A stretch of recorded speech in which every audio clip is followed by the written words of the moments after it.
¿Está funcionando? ¿Sí? El turismo del siglo XXI, cerrar y abrir puertas para su estudio. ¿Por qué tomé ese título? Porque pensé que, bueno, ya estamos bien entrados en el siglo XXI, ya vamos por casi la quinta parte, y muchos aspectos de nuestra forma de pensar en el estudio del turismo merece ser revisado, ¿no? Por los cambios tan rápidos que se han dado en los últimos 20, 30 años. Y en alguna forma yo plantearía la hipótesis de que hemos sido un poco friolentos en el estudio del turismo y hemos manejado muchas líneas de investigación y formas de trabajar que podrían haber sido muy útiles en un momento dado, pero que merecerían ser revisados. Por eso hablo de cerrar puertas y de abrir nuevas puertas en el estudio del turismo. El turismo del inicio del siglo XXI, les decía, y ya está muy lejos de esas películas emblemáticas, no sé si las conozcan, que es Las vacaciones del señor Hulot, de Jacques Tati, de 53, y El turismo es un gran invento, de Pedro Lázara, de 68. Hoy nos atrevemos a decir que el turismo es más sofisticado, desmasificado en parte, diversificado, en breve que es otro turismo. En parte es cierto, pero yo digo que no totalmente. Sin embargo, diría que las famosas hordas doradas de la cual hablaba Turner de Yache en los 70s, que recorren la Rambla de Barcelona, por ejemplo, distan de integrarse por personas cultas con comportamiento decoroso, intereses culturales acérrimos. Los cruceros, como los últimos que fueron lanzando al mar, no apoyan particularmente un turismo responsable con el ambiente. La cantidad de vuelos turísticos que surcan los cielos de todos los continentes no son particularmente favorables para un uso mesurado de los combustibles fósiles. Y más aún, los imaginarios de las grandes mayorías no muestran muchas diferencias con aquellos que profesaban los turistas de la primera hora en Europa y Estados Unidos. La multiplicación de todas las formas tradicionales de turismo por extensión de los mercados a nuevos turistas con expectativas similares a las generaciones anteriores, como el caso del mercado chino, tampoco nos hace presagiar nada bueno para una reconversión del turismo hacia algo mejor, que además tenemos mucha dificultad de definir qué sería ese nuevo turismo. Sin embargo, no todo es negativo. La emergencia de nuevas formas de turismo, respetuosas de personas, sitios y modo de vida, la conciencia ambiental que crece a nivel mundial y permea el mismo turismo, y muchos otros factores, demuestran que el turismo sigue siendo un elemento importante de nuestros modos de vida actuales. Entonces voy después de esa breve introducción, a presentar algunas consideraciones en dos partes. ¿Qué es lo que ha cambiado en el entorno del turismo?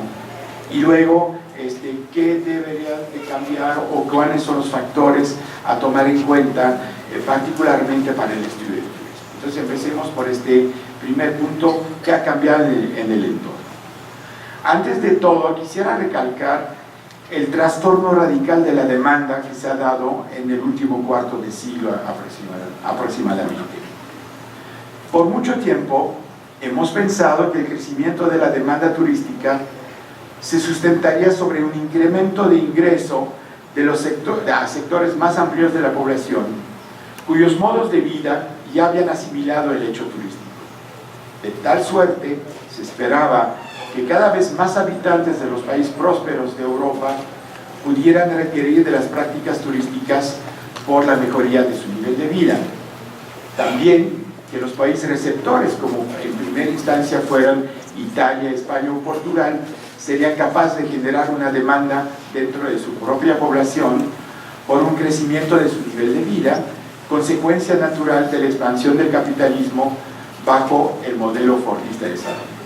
Y eso fue cierto un tiempo, al grado que en México, por el boom petrolero, si bien me acuerdo, en el 81 la balanza turística estaba deficitaria porque había pocos mexicanos, pero mucho más que antes, que viajaban y gastaban muchísimo, mientras que los precios tan altos que teníamos por la inflación, de la cual hablaba Salvador ayer, estaba deteniendo el crecimiento de flujo de turistas extranjeros hacia México. Sin embargo, a partir de los 70s del siglo pasado, se dio un fenómeno importante, el lento crecimiento del capitalismo por crisis reiteradas, que no voy a detallar en este texto, que empezó con la crisis del petróleo de 73. El efecto sobre el turismo se hizo sentir, pero un poco más de 15 años después, la apuesta se modificó de manera sustancial. Primero, la caída del muro de Berlín, la famosa cortina de hierro, y la expansión de la oferta de los países anteriormente bajo la férula soviética. Esto provocó nuevos flujos de turistas avivados por conocer lugares que les habían sido vetados en alguna forma, como Praga o Budapest, o inclusive para reunir sus familiares que fueron marcados por una diáspora. En esos primeros años de la apertura, muchos estadounidenses se fueron a los países del este porque venían de familias de polacos, de checos, de húngaros, etc. Y empezaron a buscar reuniones de familia después de muchos tiempos, a veces décadas, ¿no? O los mismos alemanes, efectivamente. Pero a la par, con la apertura y el crecimiento económico que tuvieron esos países un primer tiempo, se configuró una nueva demanda interna de estos países, cuyas clases medias y acomodadas, prontamente definidas, anhelaban salir a conocer el mundo. Ahora, en Europa, digamos, occidental, tipo Francia, España, etc., es muy común encontrar polacos, húngaros, checos, etc., que antes escasamente cruzaba la cortina de hierro. Y ese modelo de apertura no se quedó en ese estadio. Dos nuevos procesos se agregaron a los anteriores. En primer lugar, la formación de grupos sociales con recursos suficientes para viajar en países que fueron privilegiados por la nueva división internacional del trabajo que siguió a la crisis de 73 y al estancamiento posterior de la economía mundial. Primero los países petroleros, ¿no? Que les decía el caso de México, los venezolanos, los países árabes obviamente, que empezaron no solamente a viajar muchísimo más hacia Estados Unidos o hacia los grandes nodos, digamos, de atracción europeo, pero que también empezaron a influir sobre el turismo por la inversión que realizaban en establecimientos turísticos, entre otros. Y finalmente, la apertura del mercado chino, un verdadero seísmo para las tendencias del turismo mundial, que manifiesta efectos similares a los de la apertura de los países del este, pero con una amplitud sin común medida por la mayor atracción que representa la dimensión exótica de China y por el tamaño mismo de su mercado interno. Cuando hablamos de clase media china, nos ponemos a temblar sobre los millones de personas que significa, y lo vemos por ejemplo, en ciudades como París. Ya está claro que en las grandes tiendas departamentales como Galería Lafayette hay gente especializada para atender a la clientela china que habla chino, baños diseñados con ciertas reglas o normas, digamos, sanitarias que requieren esos clientes, y todo hecho para atender las filas que se ponen frente a las tiendas del agricultor, por ejemplo, para comprar bolsas de 3.000 euros.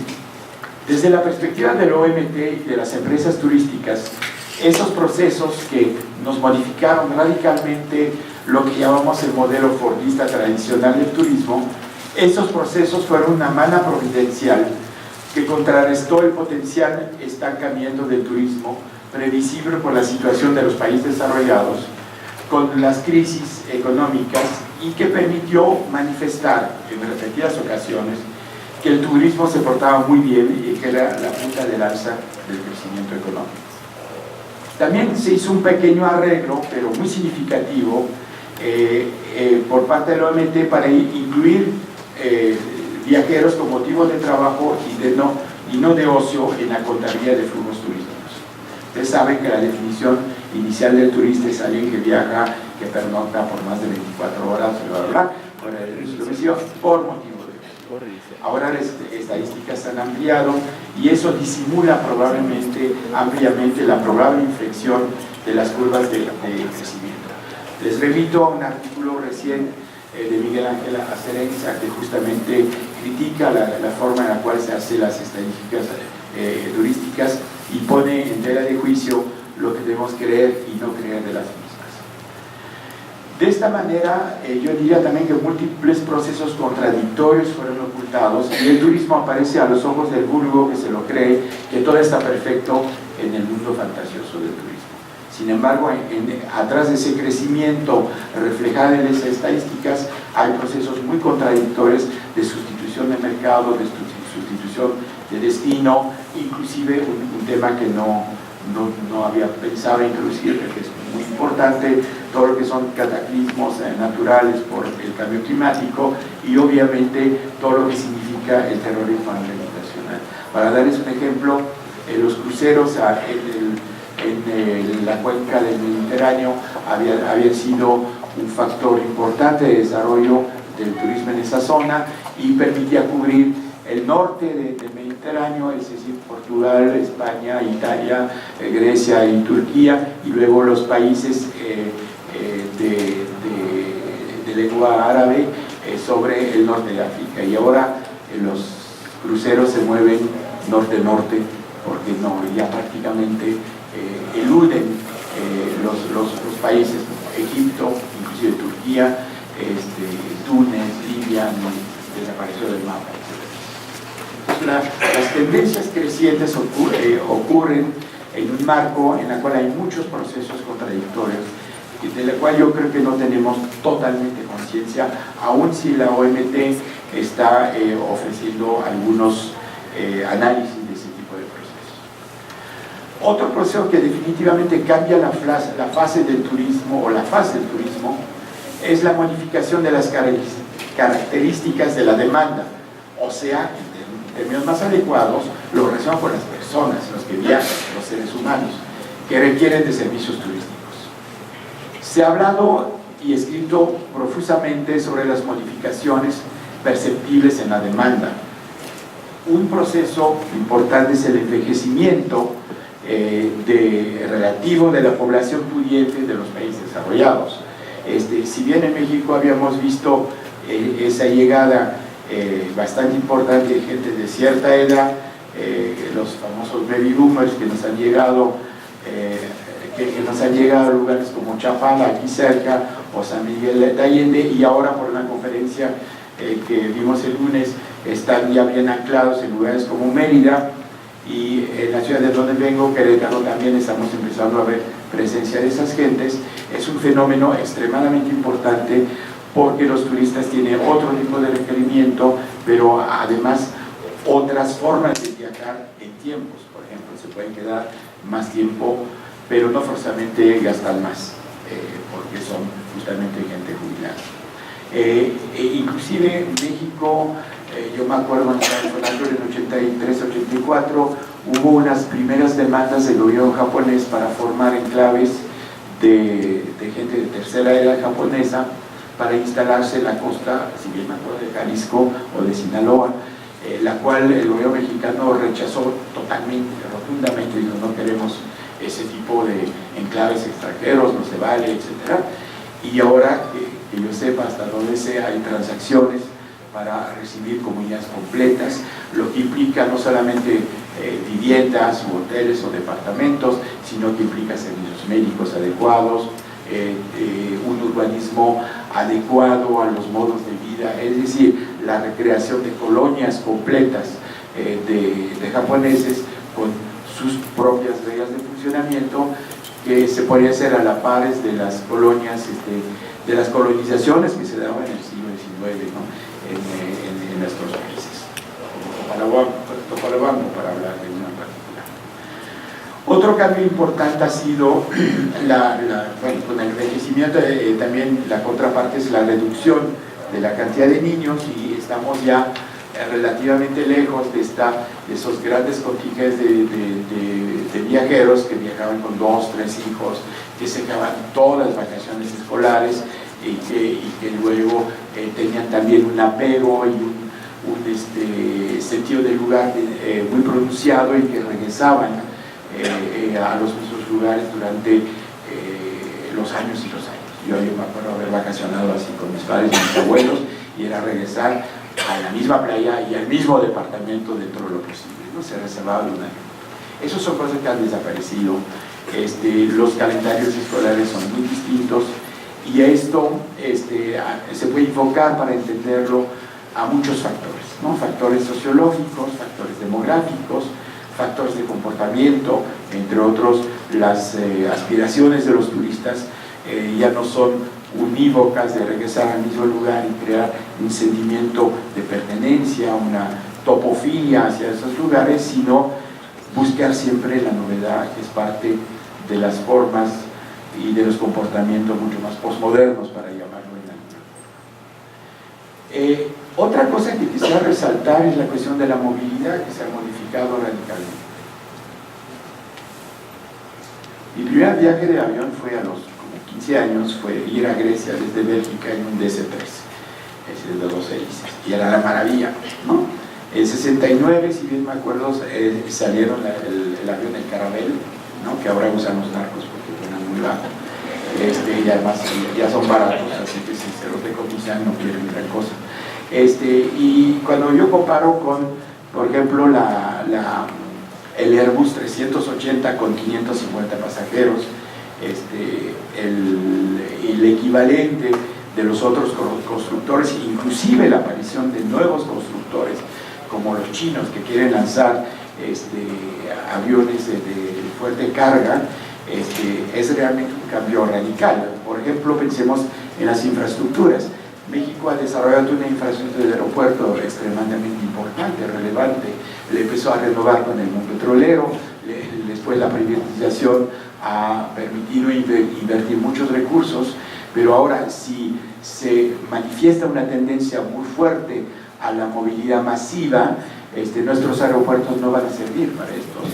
Solamente vamos a tener aeropuertos nodos, como el nuevo de la Ciudad de México que se quiere hacer, probablemente Guadalajara haga otro, y curiosamente lo que vamos a ganar en carga de pasajeros lo vamos a perder en tiempo, porque vamos a tener que trasladarnos a otros aviones más chicos que nos van a llevar de Guadalajara a Vallarta, de México a Cancún, de lo que sea. Entonces, esos cambios de la movilidad, yo creo que no hemos percibido todos los impactos que pueden tener sobre el turismo y sobre la reestructuración de los destinos, de las rutas, etcétera, etcétera, inclusive de los precios de los viajes, que en alguna forma los precios no han variado mucho en 30 o 40 años si los vemos en dólares, pero eso se puede también modificar si cambia el acceso a los hidrocarburos fósiles, ¿no? Bien, otro aspecto que quisiera evidenciar es que los ritmos de trabajo que estamos viviendo, inclusive los académicos, han cambiado mucho. La presión que tenemos en los trabajos es muy fuerte, y entonces estamos viendo aparecer, es una tendencia que ya se empezó a estudiar, aparecer vuelos de corta duración, así como el fin de semana me voy a Praga, ¿no? Estoy en París, 200 euros, me voy a Praga, una noche de hotel, me voy un fin de semana, o me robo el viernes, o tomo un día de vacaciones el viernes, y esa es una cosa que se está acentuando, los viajes cortos que rompen fases de presiones intensas, de mucho estrés que tenemos en los medios laborales actuales, ¿no? Y eso modifica también radicalmente los patrones turísticos.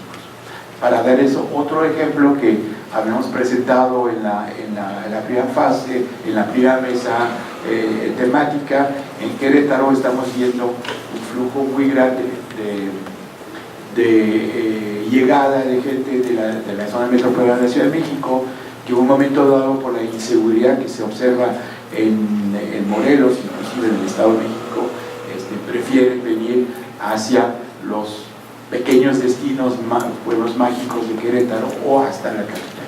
Y ya estamos viendo una saturación muy fuerte para una ciudad que no tiene la escala para recibir esos nuevos flujos. Entonces hay muchas cosas en juego que yo creo que son temas de trabajo, por supuesto, ¿no?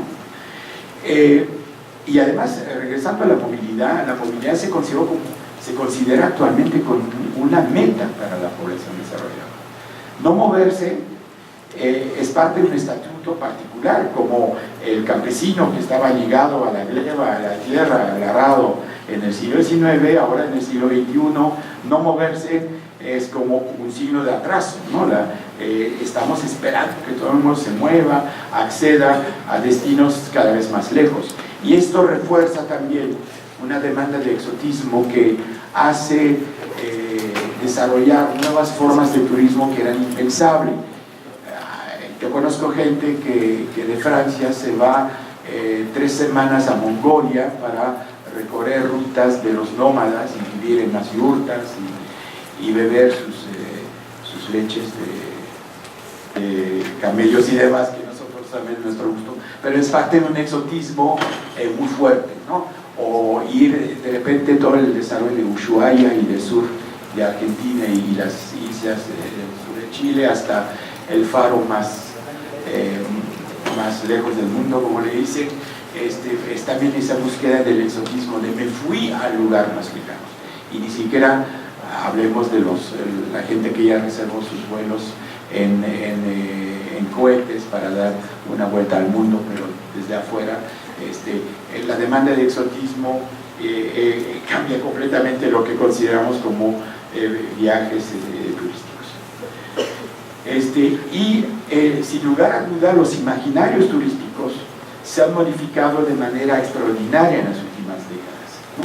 El turismo urbano, de la cual vemos un fuerte crecimiento, resulta también en buena medida de nuestra nostalgia por las ciudades que hemos perdido, ¿sí? Nosotros que vivimos casi todos en inhóspitas periferias en la cual no hablamos ni con los vecinos, que no podemos caminar generalmente, nos gusta reencontrar gestos banales que podíamos ejercer por el pasado, como tomar un café, comprar el periódico, caminar por una calle visitando otras personas que no conocemos, descubrir edificios y paisajes urbanos inéditos, y esto se ha vuelto prácticas turísticas de gran valor simbólico, y eso nos explica en buena medida el turismo urbano, no solamente porque tiene patrimonio, sino porque en alguna forma, lo han demostrado sociólogos y psicólogos, estamos anhelando la ciudad que estamos perdiendo, la vida urbana que estamos perdiendo, y la reencontramos diciendo, me voy a Oaxaca para ir a comer al mercado, me voy a Querétaro, aunque sea 1 o 2 días, en parte de esas cortas excursiones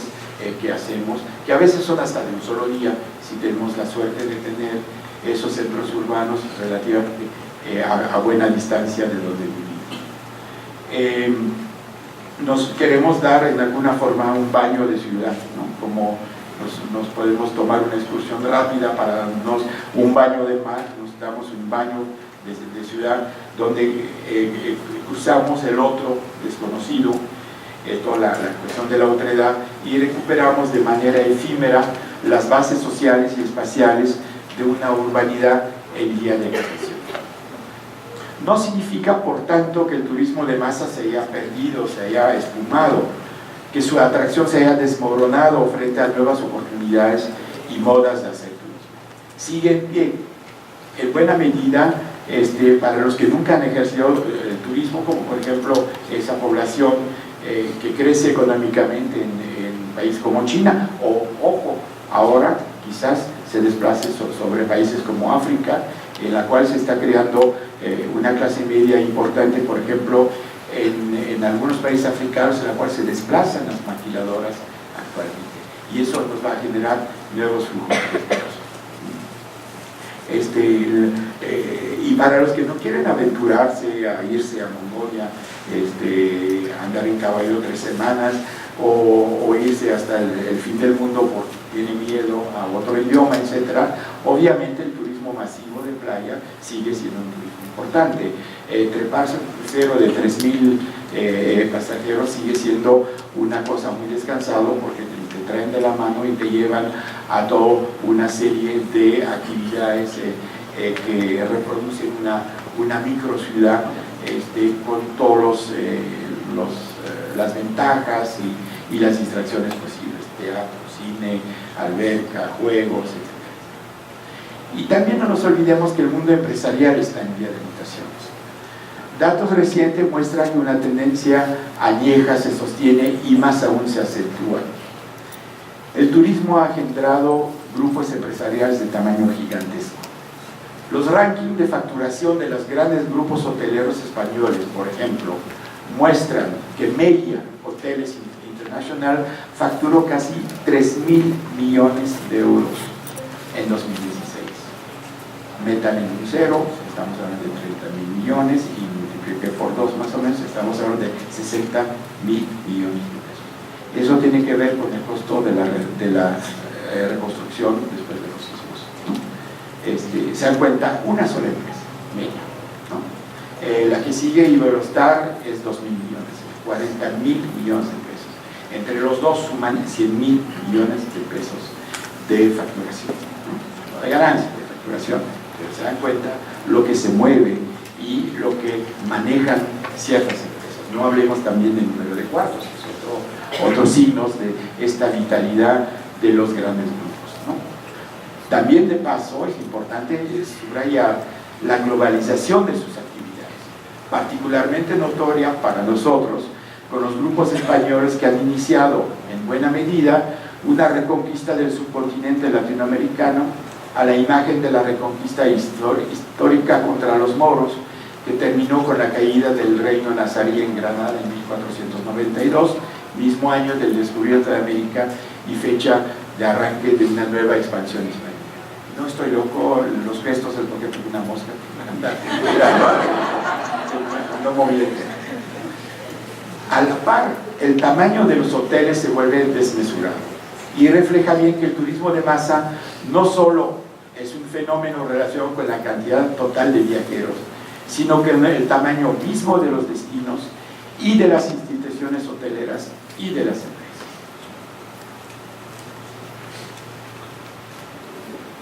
Antes de terminar ese repaso, quiero mencionar también el tema de las transformaciones tecnológicas, quizás eso lo tenemos más enfrente. Esas transformaciones tecnológicas que viven el mundo entero en todas nuestras actividades recompone la jugada en el turismo. Recordaremos que el turismo, y eso es una cosa que insistió mucho, fue de alguna manera un precursor activo de la globalización actual. En una época cuando el nacionalismo económico y el encerramiento de los países sobre sí mismo tenían curso y refutaban las incipientes tesis sobre la necesidad de abrir los mercados. Estoy hablando de los 60s y los 70s del siglo pasado. Esta necesidad de acceder a distancia e información, poder reservar un alojamiento, un coche, transferir recursos, así como la ineludible movilidad de los turistas y los bienes que exige el turismo, implicó un avance tecnológico relevante, de los cuales, entre otros, la aviación comercial se ha visto beneficiada. La aviación comercial no se hubiera desarrollado como se desarrolló si no fuera por el turismo. Pero también el sistema de tarjeta de crédito y hasta cosas como el fax, ¿no? Yo me acuerdo cuando estaba en Fonatur, la gran maravilla para conectarnos con los destinos era usar el fax, y se ve una cosa infame como las fotocopias grasosas que teníamos antes, ¿no? Pero las cartas llegaban, las órdenes se podían dar por esa forma. Los grandes sistemas de reservación, como saben, ¿no? Son también el resultado de que el turismo necesitaba vencer las fronteras y necesitó que se desarrollara sistemas tecnológicos adecuados a esta globalización del turismo en un momento que las fronteras no eran globales. Y sigue en alguna forma enfrentando esto, porque no con el sistema de pasaporte, no se ha resuelto concretamente, ¿no? Las nuevas tecnologías de información y comunicación, más que los inventores de nuevas modalidades de conexión, aparecen como resultado de una demanda creciente de movilidad de la información, las personas, los capitales, las imágenes inclusive. ¿Qué quiero decir? Siempre pensamos y se afirma que las nuevas tecnologías nos están modificando, es decir, se nos impone desde la producción de nuevas tecnologías cambios en nuestras formas de comunicar. Yo tengo la hipótesis inversa, de que hay una demanda real de comunicación. Si no, los productos no se venderían, forzosamente, ¿no? Hay una demanda real, nosotros necesitamos más comunicaciones. Piense, por ejemplo, si sencillamente un fundamento de la sociedad que es la familia, ¿sí? Las familias se conectan muchas veces a través de las redes. El día del temblor, estábamos mi esposa y yo en México, la primera cosa que hicimos fue prender el teléfono y comunicarnos con los parientes, ¿no? Y no pudimos porque mucha gente había decidido muy estúpidamente mandar videos y subirlos a Facebook, y entonces la mejor fibra óptica que poder tener no resistió ese tipo de absurdo, ¿no? De que primero tenemos que mandar fotos, etcétera, en vez de usar. Pero si el teléfono hubiera sido mucho peor, la desorientación, la angustia que teníamos todos por estar en una situación tan trágica. Entonces, en ese sentido, insisto, nosotros tenemos una demanda porque nuestros modos de vida nos exigen demanda, ¿no? Las personas mayores que viven solas pues ya están recurriendo, por ejemplo, si todavía manejan esas tecnologías, a meterse en la computadora y hacer su súper por internet y se les lleva el súper. Y ADHL está pensando llevarnos las cosas con drones a la casa, ¿no? Entonces la movilidad es fuerte, ya lo están probando, no es un sueño de futuro a 2049 como la película que va a salir pronto, sino que es una realidad. Ya están haciendo pruebas, inclusive viendo todas las implicaciones sobre los movimientos. Se va a tener que tener sistemas de control para evitar que se choquen entre la gente. El otro efecto singularmente importante de las tecnologías de información y comunicación ha sido de permitir una interacción entre oferta y demanda que no requiere ya de gran especialización y que se transforma en una articulación de persona a persona, peer-to-peer, como se dice, para realizar transacciones como compartir un medio de transporte, rentar un cuarto, una vivienda ajena, comer en casa de un prestador ocasional de servicio de alimentos. Eso también he visto que surge.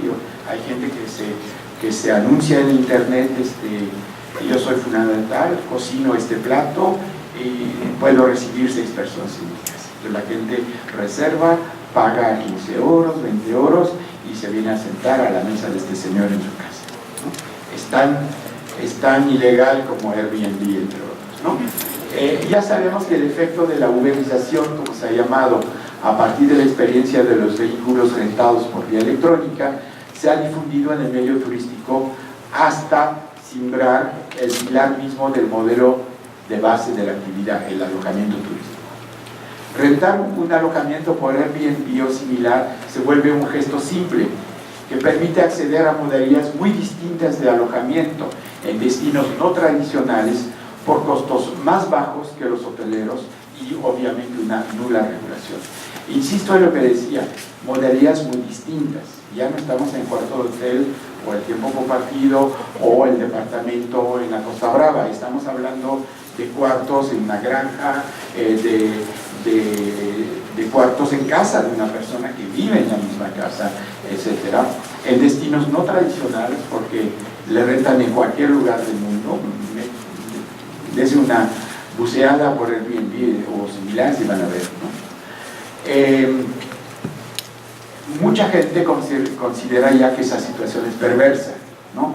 Asistimos, y también lo habíamos comentado en esta primera mesa temática, una turistificación de varios otrhoras residenciales. Piense, por ejemplo, a la gente que vive con una pequeña jubilación en un departamento que ya se volvió demasiado grande porque los hijos ya se fueron, y que pues se encuentra muy fácil de arreglar un cuarto y ponerlo en renta. No lo van a hacer a 100% del tiempo, pero lo van a hacer parte del año. Primero se sienten empresarios, que ellos están ganando la vida, no se tienen que mover mucho de casa y tienen un ingreso complementario. Es decir, abre posibilidades que no hemos imaginado. Y entonces esto se va a dar en varios que no son forzosamente turísticos. Por eso hablamos de turistificación, ¿sí? E inclusive hablamos de gentrificación de los mismos, que significa sacar a la gente de esos pueblos. ¿Por qué sacarlo? Porque si yo tengo un departamento que rento 4 o 5 mil pesos al mes, ¿sí? Una gente que quizás no me va a pagar, me conviene mucho más darle una manita de gato al departamento y rentarlo por un sistema de renta tipo Airbnb. Y seguramente no solamente cubro lo mismo, pero voy a incrementar sustancialmente mis ganancias, ¿no? Otros efectos es la competencia considerada como desleal frente a los prestadores tradicionales de servicios turísticos. Es decir, yo empleo gente, aporto impuestos, lo que no es tan cierto, pero en fin, si aportan algo de impuestos, me atiendo a normas de seguridad, entre otros, y a muchas normas sanitarias. Esas personas meten sus departamentos a disposición, sin ni siquiera un extinguidor, sin ni siquiera una escalera, una escalera para salir, sin ni siquiera un botiquín por si la persona tiene un problema, etc. ¿No? Eso ha generado también pérdida de ingresos para las administraciones urbanas, acompañado de nuevos gastos para ellos, inseguridad sobre la calidad del producto, inclusive fraudes y robos directos al turismo. En fechas recientes, un pretendido experto del tema y que siente que hay que defender eso a todo precio, se ha atrevido a afirmar que es necesario cambiar las ciudades para adaptarlas al turismo. Pues ya estamos graves, ¿no? En mi opinión personal. El efecto que considero más relevante en la actualidad es el enfrentamiento, si lo tomamos distancia del hecho concreto, es el enfrentamiento entre un modelo de economía tradicional sustentado en la empresa formal con vocación de expansión, formalización y complejización creciente versus una economía de pequeña escala pero de fuerte extensión por los bajos costos de entrada que implica. Hacer un hotel implica tener un capital o tomar un crédito. Por eso el Banco Mundial dedicó su apoyo al turismo por mucho tiempo a dar gigantescos créditos a Fogatur, si me acuerdo de Fogatur primero, luego Fogatur, para promover ese acuerdo, porque no había recursos suficientes para entrar. Pero ahora el umbral de entrada es muy bajo. Es un bote de pintura de Comex, ganas de trabajar un poquito y comprar unos muebles relativamente baratos y ya tengo mi cuarto, ¿no? Y me anuncio en una página que ni siquiera yo pago gran cosa por ello. Voy a pagar una comisión, pero sí como en medida, ¿no? La pelea no es de David contra Goliat. Son muchos enanos, ¿sí? Muchos David y pocos gigantes. Y la historia de economías como las latinoamericanas muestra que lo informal, no controlado y rampante, es difícil de extirpar porque mueve muchos recursos y sobre todo es eficaz para quienes no tienen otra manera de ganarse la vida. Ese es el criterio que manejan los choferes de Uber, por ejemplo. Yo me tengo que ganar la vida. ¿Por qué me impiden de pedir un crédito para comprar un taxi nuevo, un coche nuevo y llevarlo a taxi y lograr un recurso que suple la falta de seguridad social, de indemnización de desempleo, etcétera, que encontramos en otros países, ¿no? Habrá que agregar que las políticas de los gigantes, es decir, de las empresas turísticas, como son los bajos salarios, ¿no? y otras formas de explotación de los trabajadores, la frecuentemente baja relación calidad de precio y la homogeneización de la oferta no resultan muy satisfactorios en muchos casos ni para sus propios trabajadores ni para sus clientes, atraídos además por la innovación del procedimiento y la gran variedad de la oferta.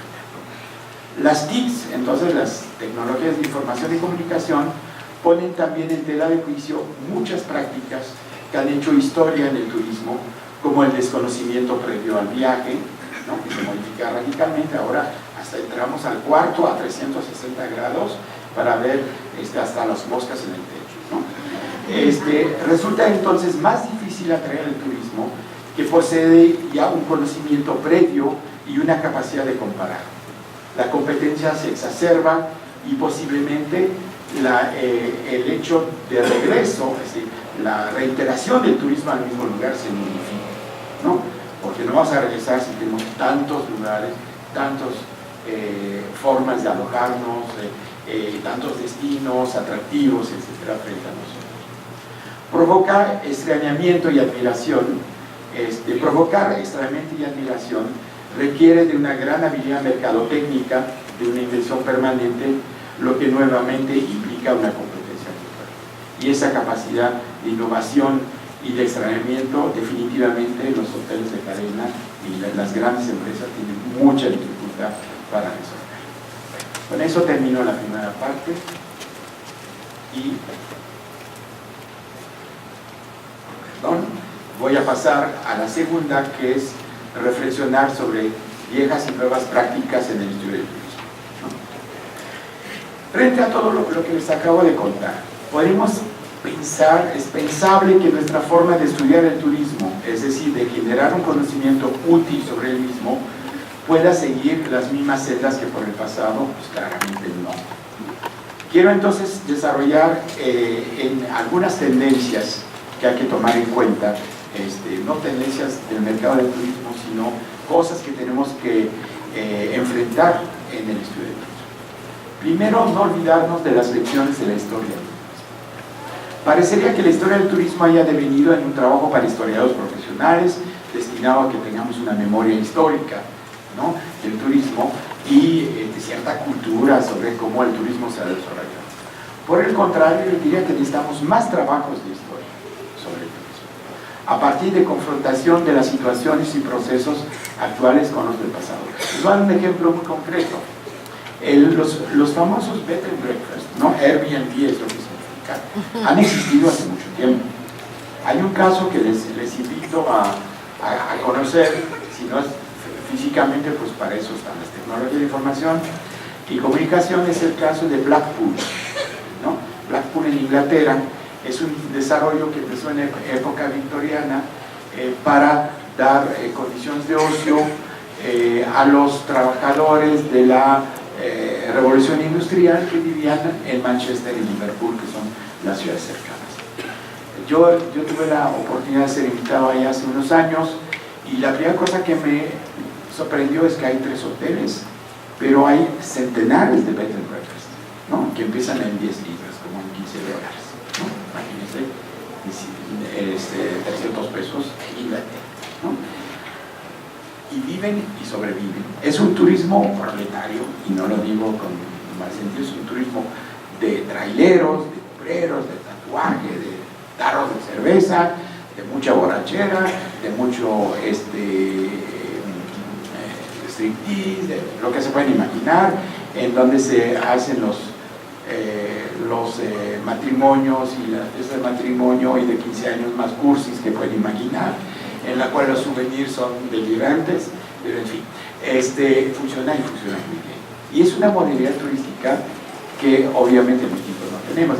Pero, ¿qué pasa con los pequeños hoteles boutiques? Muchas veces son bed and breakfast y a veces no tienen ni el breakfast. Nos contentamos del bed por el precio, ¿no? Tendríamos que comparar estos modelos. ¿Qué diferencia hay, no? ¿Por qué ese modelo de bed and breakfast funcionó tan bien en algunos lugares? ¿Qué significa hacer un hotel boutique con relación al bed and breakfast? Obviamente el bed and breakfast es una solución para gente de pocos recursos, ¿no? En Europa todavía se usa mucho de ir de una ciudad a otra usando ese tipo de modalidad. El hotel boutique es para ricos, pero hay otras diferencias, ¿no? El reconocimiento, el aval que se les da como hotel reconocido, el otro pues más o menos se maneja, no sé qué tanto se manejan en la informalidad. Son cosas que tenemos que estudiar y hacer ese estudio de comparación entre ese turismo de la época victoriana y ese turismo de pequeña escala que tenemos actualmente, ¿no? En alguna ocasión el sector, Manuela Rodríguez había hecho un estudio del turismo de hoteleros independientes, ¿sí? Yo creo que eso es algo que debemos de retomar en México, a ver cómo operan, porque todavía hay muchos hoteles como los hoteles sedes de acá que se manejan fuera de las cadenas tradicionales. ¿Cómo les va eso? ¿No? Cómo operan, qué ofrecen, qué tanto se puede renovar, etcétera. Siento que tenemos muy poca información. Sí, yo en ese sentido invito a los alumnos que piensen piensen en posibilidad de estudios de corte histórico sobre un hotel, sobre un destino, sobre unas prácticas específicas de turismo, porque nos enseñaría mucho para entender los cambios que vienen y hasta las propuestas que podemos hacer. Otro tema que a mí siempre me impacta mucho es cómo hablamos de atractivos turísticos, ¿no? Los estudios de competitividad de los pueblos mágicos y muchos estudios empiezan a decir cuáles son los atractivos, qué es lo que hay, ¿no? Y les voy a dar un ejemplo para mostrarlo que no es así. En Vázquez Rocks, un sitio a 30 millas de Hollywood, en Vázquez Rocks, se filmó una escena culta de la exitosa serie de televisión que seguramente muchos de los chicos no conocen, que se llama Star Trek, ¿no? Quizás conocen las películas, pero la serie ya es demasiado viejo para que la conozcan o que la aprecien. Y en esa serie había un capitán, James Ticker, que se enfrenta con el lagarto amenazante llamado Gorm. Primera, ¿a qué viene? La segunda es que el famoso comandante Kirk, según la historia como se desarrolla en los capítulos, acabamos por saber que nació el 22 de marzo de 2238 en Iowa. No se sabe muy bien dónde, pero 2238 en Iowa. Ambos sitios, el de su nacimiento y de su heroico combate contra el lagarto, se han vuelto sitios de atracción turístico para los fanáticos de la serie culta. Para el caso de Vázquez Rocks es solamente porque se filmó allá, la gente va. Como hay gente que va a Baja California, no sé si todavía es así, Felipe, va todavía al barco del Titanic, ¿no? La representación del Titanic, ¿no? Se creó de nada un atractivo turístico. Aquí lo mismo. Y el caso de Iowa, pues un concejal avispado de la ciudad de Riverside dijo, no, fue acá. Él nace en Riverside, Ohio. Y a partir de esto toman una casa y dicen, aquí nació, bueno, aquí nacerá. Y hacemos el Voyage Home Museum referido y funciona, ¿no? ¿A qué voy con eso? De que el atractivo turístico no es forzosamente la iglesia del siglo XVI, no forzosamente es la hacienda yucateca, no forzosamente es una recreación natural, es también algo que creamos, que podemos crear, ¿no? Si bien mis ejemplos rayan un poco en lo absurdo, están demostrando que así puede funcionar, ¿no? Bueno, en Las Vegas, ¿no? Empezó en el desierto. ¿Quién podía decir que el desierto en torno a Las Vegas era atractivo para generar un destino turístico, ¿no? Había que inventarlo y se inventó a través del juego, ¿no? También de la misma manera Harlem, que siempre se consideró como el barrio más peligroso por mucho tiempo de Nueva York, ahora no se vuelve un destino turístico tan radical, pero hay tours, ¿no? Como el que hicieron ayer, yo no puedo asistir, pero hay tours de Harlem, hay cafés y restaurantes a los cuales se puede ir, etcétera, etcétera. Y obviamente eso está modificando el pueblo, la colonia o el barrio de Harlem, y la gente no se aprecia, pero la turistificación funcionó, ¿no? Entonces, quiero también poner en tela de juicio y llevarlo a reflexionar sobre lo que llamamos atractivos turísticos. Yo creo que es un concepto rebasado, no el atractivo en sí, sino de pensar que el atractivo es lo que ya está, ¿no? El atractivo se puede inventar, se puede crear. Hay muchos más ejemplos que los que les estoy dando. Bueno. Otra cosa es el tema de las preferencias de los consumidores. Seguimos manejando criterios muy tradicionales que vienen de la época fordista del turismo y no trabajamos suficientemente temas que son mucho más profundos. Yo les daba el ejemplo de los imaginarios urbanos que impulsan el turismo, en el sentido de que realmente muchos de nosotros ya no vivimos en ciudades, vivimos en una urbanización rampante que crece, pero lo que es la esencia de la vida urbana no la tenemos, ¿no? Quizás a veces los estudiantes sí, porque viven en cuartos en el centro, porque es más barato, y entonces tienen los bares, los cafecitos, el paseo, el parque, la tiendita de la esquina. Que la gente quizás de clase media, que son los que más recursos van a tener para hacer turismo, ya no tenemos. Entonces, ese imaginario que he llamado en unos trabajos de regreso al centro, de regreso a la ciudad, a la esencia de la ciudad, que ojo, muchos filósofos o historiadores como Luis Mumford dicen que la marca de la civilización occidental es la ciudad, es la marca más fuerte, le estamos perdiendo. Entonces hay que entender que la gente que hace turismo urbano, ¿sí?, hace turismo urbano porque quiere regresar a la ciudad, aunque sea de manera efímera, por unas horas, ¿no? Si yo vivo en la Ciudad de México, un momento dije, voy al centro, ¿no? Y una bonita exposición, y voy a comer en uno de los restaurantes famosos del centro. Quiero recuperar una vida urbana. Eso es decisivo para el turismo también, yo creo, porque el mundo entero se está volviendo suburbano, ¿no? En China, como cualquier otro lugar, las torres, ¿sí?, que se está haciendo son suburbios verticales, ¿no? Están los suburbios de casas y los suburbios verticales, y muchos vivimos en suburbios verticales, y el futuro de la generación de ustedes, millennials, estudiantes, va a ser de vivir en ese tipo de lugar. Entonces, yo siento que vamos a tener, por ejemplo, un incremento muy fuerte en turismo urbano, mucho más que lo que tenemos, y efectos muy fuertes. Un pueblo mágico como Bernal, en Querétaro, ya está saturado, ¿sí?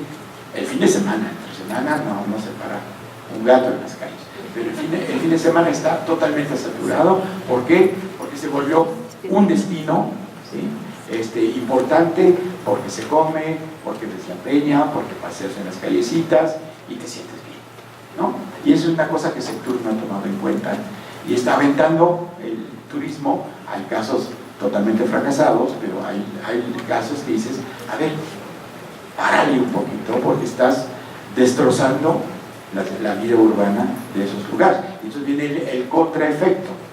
Yo quería promover el turismo y acabó provocando un escenario, un set de Televisa en la cual voy a pasear el fin de semana, y la vida urbana desapareció.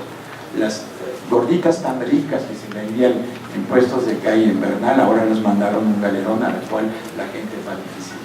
Pero eso sí, a restaurantes italianos, argentinos, etc., ¿no? Entonces tenemos que pensar ese turismo urbano que va a crecer, ¿qué queremos hacer?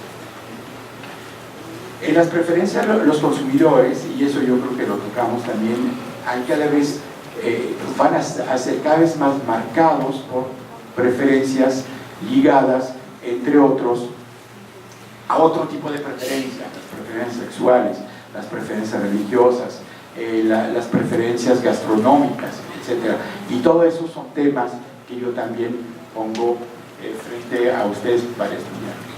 Otro tema es la regulación, es decir, lo que tiene con la gobernanza, tiene que ver con la gobernanza del turismo. Siempre se pensó que era el Estado que tenía que ser el actor central que diera permisos, leyes, hiciera inspecciones, interviniera en la clasificación de los hoteles. Bueno, ya y eso en parte murió. La pregunta que nos hacemos, ¿quién va a gobernar el turismo? Y yo creo que el mejor ejemplo es el que ya hemos manejado de Airbnb. ¿Quién gobierna eso? Los gobiernos españoles de algunas ciudades, Barcelona en primer lugar, están empezando a decir, bueno, de perdida que nos den un poco de lana, de perdida que podamos saber quiénes son irregulares y evitar la prestación informal del servicio de alojamiento.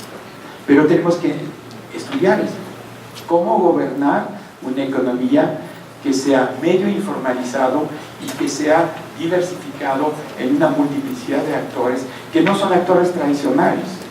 La pareja de gente mayor que renta un cuarto no son actores tradicionales. ¿Cómo manejarlos? ¿No?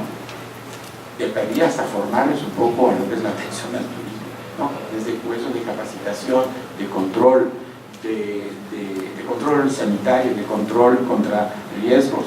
Piensen en una persona que tuvo un Airbnb y que cae en un sismo, como lo que pasó en Oaxaca o lo que pasó en la Ciudad de México, ¿no? ¿Qué seguro tiene? ¿No? ¿Quién va a pagar? Etcétera. Si ya de por sí las escuelas están demostrando su informalidad, ¿qué pasa con todos esos cuartos rentados, departamentos, etcétera? La regulación se vuelve un aspecto importante, porque no estamos regulando instituciones, estamos regulando redes. Eso es importantísimo. Son redes que tenemos que regular. Y no hemos aprendido a regular redes, porque todos nuestros sistemas de regulación vienen de la definición de espacios, ¿sí?, de territorios, de agentes, en una situación vertical. Federación, Estado, municipio. Y ya no es así, ¿no? Tenemos que regular redes. Cuando hicimos el estudio de turismo residencial en 2006, nos dimos cuenta que a través del Internet, de las páginas de Internet, había agentes de Estados Unidos, agentes turísticos, no de la Border Patrol, ¿no? Agentes turísticos que rentaban, que ofrecían en renta departamentos en Peñasco, que en aquel entonces lo conocían mucho más, y yo creo que peor, como Rocky Points, ¿no? Entonces el Rocky Point se rentaba, la gente cruzaba la frontera, pagaba en Estados Unidos, y de repente ese cachito de México se perdió de la regulación mexicana. Y los grupos locales tenían una capacidad, los grupos locales extranjeros tienen una capacidad de decisión que superaba totalmente el municipio, ¿no? Y de esos hay muchos, ¿no? En San Miguel de Allende anda por eso. Otro punto, los efectos ambientales. A mí me da mucha risa cuando veo en cualquier cuarto de hotel, si tira su toalla al piso, la quieren que la cambien, pero sería mejor para el medio ambiente, ¿no? Esa es broma, ¿no? Los pocos ahorradores son bromas, son malas bromas de los empresarios. Yo creo que el turismo es un enorme contaminador, a partir de no que implica viaje, ¿no? Y eso es lo que hay que pensar. Estamos gastando el movimiento, ¿qué vamos a hacer? ¿No? ¿Qué vamos a hacer contra eso? Reforzar el transporte masivo, quizás hay que reforzar los sistemas de autobuses, ¿no? Los trenes que nos hemos abandonado, ¿sí?, por política, primero del Banco Mundial, el Banco Mundial tiene un departamento ferroviario hasta los años 70, y el único país que siguió apoyando por mucho tiempo fue Yugoslavia, para tener una mano en el país que todavía era semi bajo la influencia soviética. En México nunca hubo un crédito para rehabilitar los trenes. Y con la apertura de mercado, el neoliberalismo, se decidió de suprimir muchísimas vías y de privatizar los trenes. Grave error, ¿no? Cuando vemos los países europeos, están reactivando totalmente. Y no es el tren de Toluca al DF o a Querétaro, o el famoso tubo mágico que va a llegar a Guadalajara, que van a solucionar el problema, ¿no? Hemos perdido, entre otros, un medio masivo que era mucho menos contaminante que lo que estamos usando ahora para desplazarnos a nivel turístico. Otro tema que me parece también muy importante es la cuestión de la economía colaborativa, ¿no? En turismo parece que cada quien trabaja por sí mismo. Sin embargo, estamos viendo muchos fenómenos interesantes, como acortamiento de la distancia entre productor y consumidor en lo que son los alimentos, ¿no? Yo creo que el turismo tiene que hacer un esfuerzo, buscar buenas prácticas, como las llaman, que existen, para que los hoteles, sobre todo los hoteles pequeños que están pululando ahora, se puedan abastecer a buenos precios directamente para los productores. Eso implicaría un impulso al desarrollo local, entre otros. Esos son factores entre muchos que considero importantes. Finalmente, unas cuantas cositas y eso, ¿verdad? Sobre la investigación y la enseñanza, ¿no? Parece que tenemos, por lo que oí en los días anteriores, todavía tenemos pleitos entre métodos cuantitativos y cualitativos. Esa será la primera ponencia. Yo creo que no es así, ¿no? Los dos son interesantes. Por ejemplo, lo que es la explotación de los Big Data es algo que definitivamente es importantísimo desde la perspectiva, por ejemplo, de conocer a los consumidores, ¿no? por sus preferencias, las formas como se comportan, las actividades que realizan, etcétera, etcétera, ¿no? Lo cualitativo, para mí, en mi investigación muchas veces usan métodos cualitativos, yo creo que es importante y tengo la impresión que es algo en la cual la formación turística no es suficientemente clara. No le hace mucho hincapié porque no lo conocemos bien, eso más bien es de los psicólogos y los sociólogos, y yo creo que hay que darle una aceleración a ese tipo de cosas. Yo creo que la comparación también es importante. Cuando hablaba del caso de Blackpool versus los hoteles, los microhoteles, disque boutique ahora, yo creo que tenemos que empezar a movernos, porque tenemos información suficiente, movernos intercambios entre casos, ¿no? Se ha hecho, por ejemplo, un buen trabajo en México a través del proyecto de CONACYT por unos investigadores de la UNAM que lograron reunir mucha gente que trabaja sobre pueblos mágicos, y se hicieron ya 3 libros, el cuarto ya creo que ya están en 60 pueblos mágicos, y hay monografías, son básicas, no son tan comparativas como quisiéramos, pero hay que avanzar sobre esto, ¿no? Estudios comparativos. Es totalmente diferente Bernal de Halban, por ejemplo, que tenemos en la Sierra, que implica 3 horas y media de viaje, una carretera difícil, que Bernal está inclusive antes de llegar a la misma distancia que llegar a Querétaro por parte de la gente de la Ciudad de México. Entonces sí tenemos que comparar casos de los estados, hacer comparaciones internacionales mucho más. Y ya no babear frente a los desarrollos españoles, sino comparar lo que les ha pasado en sus destinos maduros y los nuestros, cosa que ya se ha hecho en algunos eventos, pero tenemos que profundizar sobre esto. La diversidad de modalidades de turismo, la diversidad de procesos es tal que podemos enriquecer mucho nuestro trabajo a partir de la comparación de estudios de caso. Y evidentemente hacer cosas que son muy difíciles, como la prospectiva, ¿no? Estamos, ya el estudio 2020 que sabemos no hacer el estudio está rebasado completamente, ¿no?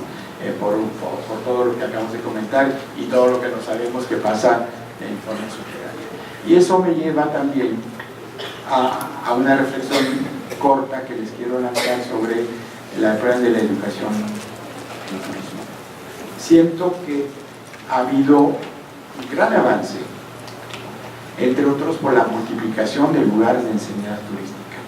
Pero si hacemos un balance honesto, creo también que vamos a reconocer que la mayor parte de los programas, no digo todos, pero la mayor parte de los programas están muy ligados a enfoques tradicionales. Mucha administración, mucha formación de los chicos a ejercer puestos subalternos en las empresas turísticas, y pocos para formar recursos humanos dinámicos capaces de enfrentar las innovaciones que están en curso en el turismo y que nos están rebasando, ¿no? Hay muchas cosas, y cuando digo muchas cosas, desde guías turísticas en el teléfono, cosas de ese tipo, no estamos reaccionando en el medio académico porque somos estructuras lentas, verticales, no sabemos trabajar en red, ¿no? Entonces tenemos nuestro programa de estudio, y a veces para cambiar el programa de estudio hay que matar a los que lo fundaron, porque se van a oponer, es que en serio, se van a oponer a cambios, ¿no? Entonces yo creo que si bien hay que tratar de transformar estos, renovarlos permanentemente, lo que es muy difícil, también yo creo que tenemos que usar soluciones de emergencia, ¿no? Si no sirve mi coche, llamo el Uber, ¿no? Pues yo creo que por eso va.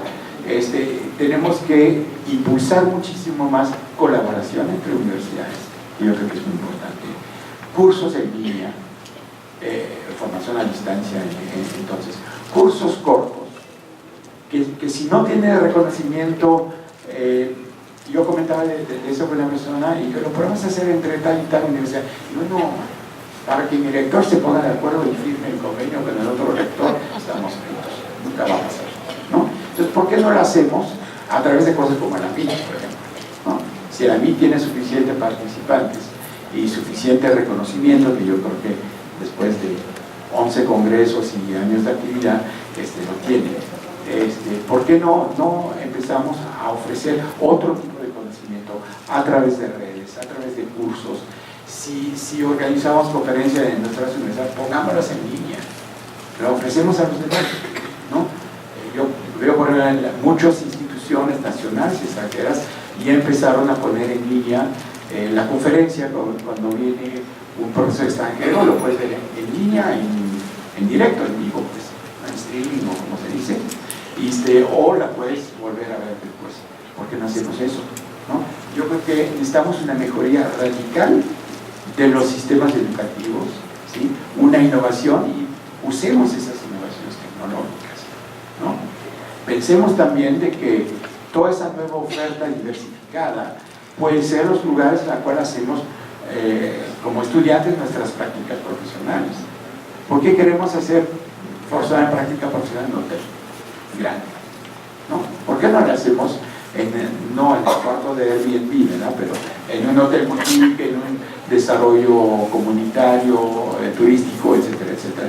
Yo siento que hay muchas cosas que podemos cambiar. Yo no puedo responder a esto, tampoco soy una institución que tiene mucha presencia sobre el mercado de la formación profesional turística, pero se los dejo como una funcionalidad. Siento, y no solamente eso va para los estudios turísticos, en muchos campos del conocimiento los sistemas educativos están totalmente atrasados, ¿no? Y no los podemos resolver con los moles de las universidades, porque son moles verticales con intereses políticos fuertes, y a veces decir, bueno, pues eso lo hago aparte, ¿no? Lo organizo aparte, ¿no? Piensa en las conferencias TED, piensa en Coursera, todo ese tipo de mecanismos, de plataformas que han ayudado a generar conocimiento diferente, ¿no? Y muy válido. Y si no nos dan un diploma que sirve para los estímulos como profesores, pues ya ni modo, ¿no? Pero hagamos cosas inteligentes. Yo creo que, cierro ahora, yo creo que hicieron con esas cosas. Estamos frente a un turismo que se modifica muchísimo más rápido que lo que dicen los textos oficiales. Y oficiales digo en OMT y lo que tenemos aquí. Los niveles de información que tenemos están rebasados. Calcular el turismo nacional, por ejemplo, o el turismo extranjero a través de los datos de gente que va a hotel, lástima Margarito, pero ya no sirve, ¿no? Tenemos que encontrar otra forma. No sé cómo parece que se hizo una solicitud de estudios sobre ese tema. Yo creo que tenemos que avanzar en ese tipo. Nuestra información es muy eficiente. El turismo cambia rápido.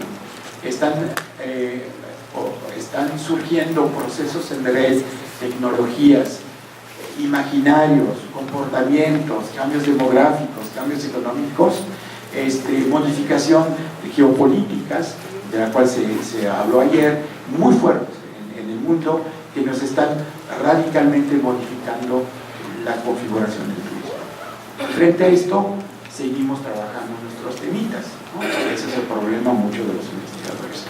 Y seguimos enseñando las mismas cosas. ¿Por qué? Porque estamos atrapados en un engrane que no nos permite movernos. Y a través de esos ejemplos trate de demostrar que hay muchas cosas por estudiar, mucho más que lo que yo podría pensar, yo creo, porque no, hay muchas cosas que no conozco y no conozco todos los destinos en los cuales ocurren situaciones diferentes. Hay muchas cosas que tenemos que estudiar.